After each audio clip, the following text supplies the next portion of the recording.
जो मेरे ख्याल से 2012 में स्टार प्लस पे आया था। उसका ऑडिशन देने में कोलकाता गया था।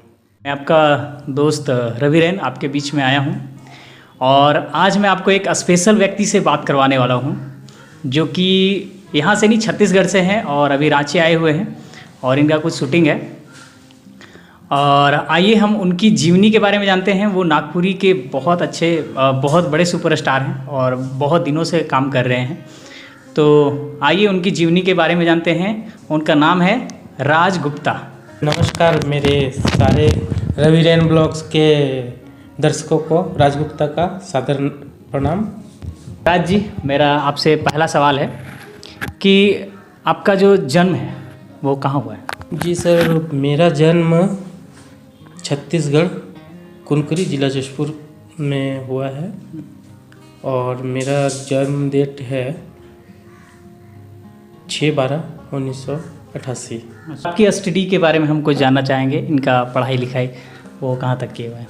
जी, मेरा हाई स्कूल मेरे लोकल होम टाउन में ही हुआ है, कुनकुरी में ही, लोयला हायर सेकेंडरी स्कूल से मैंने हायर एजुकेशन लिया है और मेरा ग्रेजुएशन हुई है गुरु घासीदास यूनिवर्सिटी बिलासपुर से। अच्छा जी। और अपना कैरियर अगर मतलब एक्सटर्नल कोई स्टडी किए हुए हैं, एक्टिंग क्लास सीखे हुए हैं या फिर ऐसे ही आप इंटरेस्टेड हैं इसलिए काम कर रहे हैं?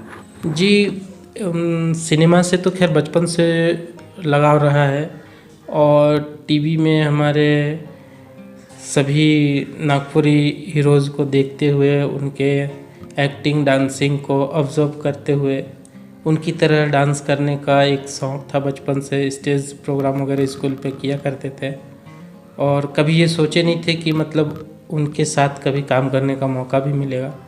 पर आप सभी के सहयोग और दुआओं से आज इस मुकाम पे हैं कि उनके साथ काम करने का अवसर प्राप्त हुआ।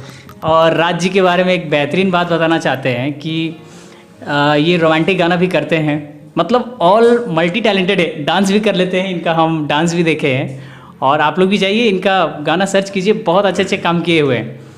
तो और राज जी, आपका पर्सनल लाइफ के बारे में और अगर कुछ है तो ज़रूर बताइए। जी, अगर पर्सनल लाइफ के बारे में बोलूँ तो हमारी फैमिली मिडिल क्लास फैमिली से है, जहाँ पे इस लाइन पे आना या इस लाइन के बारे में सोचना भी बहुत मतलब विस्मरणीय रहता है। लेकिन मेरे माँ बाबूजी के सपोर्ट से मैं मतलब कभी उन्होंने मुझे रोका नहीं कि तुमको ये नहीं करना है, डांस नहीं करना है, ये नहीं करना है। हमेशा मेरा उत्साहवर्धन करते रहे। कि आपकी जो स्ट्रगलिंग कैरियर है वो कैसी रही, मतलब आप कैसे नागपुरी इंडस्ट्री तक पहुँचे? सबसे पहले तो मैं, जैसे मैंने पहले भी आपको बताया कि मैं अपने नागपुरी हीरोज़ को फॉलो करते हुए, उनको देखते हुए मैं हमेशा यही कोशिश करता था कि उनकी तरह एक्टिंग कर सकूं, उनकी तरह दिख सकूं। तो इसी ललक में मैंने स्टार प्लस के लिए एक डांस शो जस्ट डांस करके, जो मेरे ख्याल से 2012 में स्टार प्लस पे आया था, उसका ऑडिशन देने में कोलकाता गया था।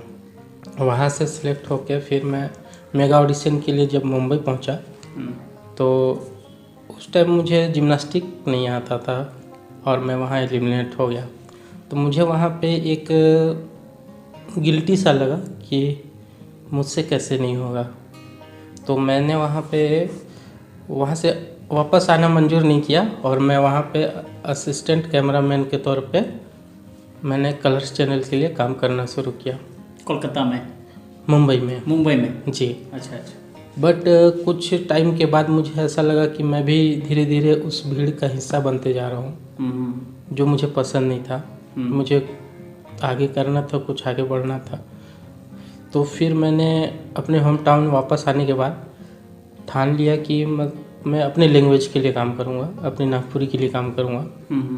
और मेरा वो ज़िद आज यहाँ तक आ पहुँचा है कि अब मुझे जो भी करना है, मेरी पूरी दुनिया ही है नागपुरी को समर्पित। तो आप अपने गानों के बारे में बताइए, जो आपका सबसे बेस्ट फेवरेट सॉन्ग रहा है जिसमें आप काम किए हो खुद। काम तो क्या है, देखिए हर कलाकार के लिए काम बेस्ट ही होता है। हर किसी में उसकी कोशिश रहती है कि वो बेस्ट दे, पर मेरे नज़रिए से मुझे लगता है कि हर्षराज म्यूजिक पे मेरा एक सॉन्ग आया था मासूम दिल। हाँ, मासूम दिल जो अभी इंस्टेंट अभी हाल फिलहाल में आया है, मेरे दिल के बहुत करीब है और मुझे लगता है कि शायद मैंने उसमें कुछ अच्छा किया है। बहुत बहुत बेहतरीन काम है मासूम दिल गाना। आप लोग देखिए, पवन रॉय जी का उसमें आवाज़ है, बहुत ही अच्छा स्टोरी है और बहुत मज़ा आता है देखने में। हम भी खुद देखे हैं, आप लोग भी जाइए देखिए। और भी ऐसे आपको हमको 5 गाने बताने हैं, जिससे ये तो एक हो गया, और भी 4 गाने ऐसे बताइए जो आपको बहुत अच्छे लगते हैं। दूसरा एक सॉन्ग है तोर आवाज़। तो आवाज़ जो कि 1 मिलियन क्रॉस कर चुका है इसका जी, व्यूज जी। शायद। बहुत कॉन्ग्रेचुलेसन इसके लिए। तीसरा जो आज मेरा इंटरव्यू ले रहे हैं उनका ही सॉन्ग है चाहेला दिल। अच्छा तो मुझे ऐसा फील होता है कि वो इनकी आवाज़ मेरे लिए ही बना है। और थैंक यू राज जी को कहना चाहेंगे कि वो मेरा जो गाना है उसके लिए तारीफ़ कर रहे हैं। और एक सॉन्ग था जो मेरे शुरुआती दौर में मैंने जब से नागपुरी करना स्टार्ट किया तो पहला सॉन्ग था मेरा हवा हवा। हवा हवा। वो मतलब ठेठ और आधुनिक के बीच का गाना था और उस दौर पे वो मेरे ख्याल से मुझे पॉपुलैरिटी देने में उस सॉन्ग का बहुत बड़ा हाथ रहा है। और मेरा मतलब अभी तक का डांसिंग सॉन्ग में वो हवा हवा है। अच्छा, और एक लास्ट बचा हुआ है अभी। और एक सीजी सॉन्ग है दिल के धड़कन माँ। वो सॉन्ग भी मेरे दिल के बहुत करीब है। अच्छा, तो अब आपका जो नागपुरी और जो सीजी सॉन्ग स्टार्टिंग रहा है, उसमें जो आपका फर्स्ट गाना जिसमें बता रहे हैं आप हवा हवा, उससे पहले भी आप काम कर चुके थे क्या नागपुरी इंडस्ट्री में? हाँ, उससे पहले भी मैं कर चुका था, पर उस समय मतलब वैसा कुछ पॉपुलैरिटी या वो नहीं मिला था। मेरा पहला लाइफ का पहला एल्बम था मेरा चाहत। हाँ, जो यहीं रांची में ही शूट हुआ था। अच्छा, उसके सिंगर कौन थे उस गाने का? के सिंगर थे हमारे बुद्धवन सन्यासी जी। अच्छा, बहुत ही पुराने सिंगर हैं। जी जी। तो वो मेरा स्कूली टाइम था जब मैंने वो मतलब करना स्टार्ट किया वो था। ईयर कौन सा था जब आप स्टार्ट किए थे? कौन सा साल होगा? 2005। 2005 से? अरे बाप रे, नागपुरी इंडस्ट्री में 2005 से काम कर रहे हैं और देखिए आज अभी तक 2023 हो गया है। लगभग कितना साल हो गया काम करते हुए आपको यहाँ पे? आई थिंक मेरे को लगता है कि 15 साल लगभग काम कर चुके हैं नागपुरी इंडस्ट्री में। तो राज जी, एक सवाल और है कि आपको मतलब नागपुरी इंडस्ट्री में काम करते हुए लगभग 15 साल हो गए, तो आपकी जो जर्नी रही इसमें आपके अंदर कुछ खलीस रहा होगा कि इस एक्ट्रेस या इस एक्टर के साथ में काम करते तो बहुत बढ़िया रहता। तो वो खलीस को हमें बताइए कि वो कौन सा बात है जो अभी तक आपको अचीवमेंट नहीं हुआ है। जैसा कि मैंने बताया कि मैं शुरुआती दौर में मैं एज अ डांसर इस फील्ड में आया था।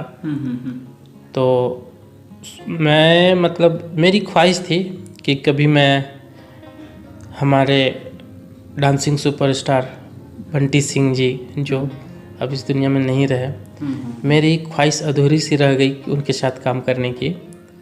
और दूसरे मेरे अभी के डांसिंग आइडल हैं हमारे बड़े भैया, जिनके साथ मैं काम करने का इच्छुक हूँ और भविष्य में मैं कभी अगर वैसा डांसिंग कॉन्सेप्ट आता है तो मैं ज़रूर उनके साथ करना चाहूँगा।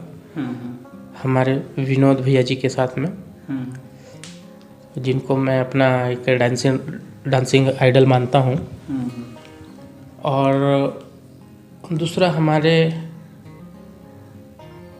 सुपरस्टार रमन गुप्ता जी, अच्छा, जिनके साथ भी मैं स्क्रीन शेयर करना चाहूँगा। कभी अगर आप लोगों की दुआ से अगर उनके साथ काम करने का मौका मिला तो मैं ज़रूर काम करना चाहूँगा। कौन सबसे ज़्यादा आपको इंस्पायर किया यहाँ तक पहुँचने के लिए?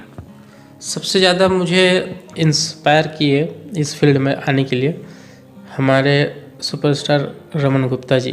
अच्छा, जिनको देख के मैं आज तक बड़ा हुआ और कहीं ना कहीं मैं उनकी तरह उनकी मतलब अदाओं को, उनकी एक्टिंग को फॉलो करते हुए आज तक यहाँ पहुँच पाया हूँ। वो मेरे आइडल रहे हैं और वो मेरे इंस्पिरेशन भी रहे हैं। और भी कुछ ऐसी बातें हैं जो अपनी ऑडियंस को बताना चाहेंगे अपने दिल से? मैं अपने ऑडियंस को यही कहना चाहता हूँ कि जिस तरह आपने आज तक मुझे सपोर्ट किया और मेरी हर छोटी बड़ी गलतियों को देखते हुए आज मुझे इस रूप में सबके बीच लाके खड़ा किया है, बस आपसे यही प्रार्थना रहेगी कि अपना सपोर्ट और अपनी दुआ मेरे साथ बनाए रखें। इसके लिए मैं आपसे तहे दिल से शुक्रिया अदा करता हूँ। बहुत बहुत धन्यवाद राज जी।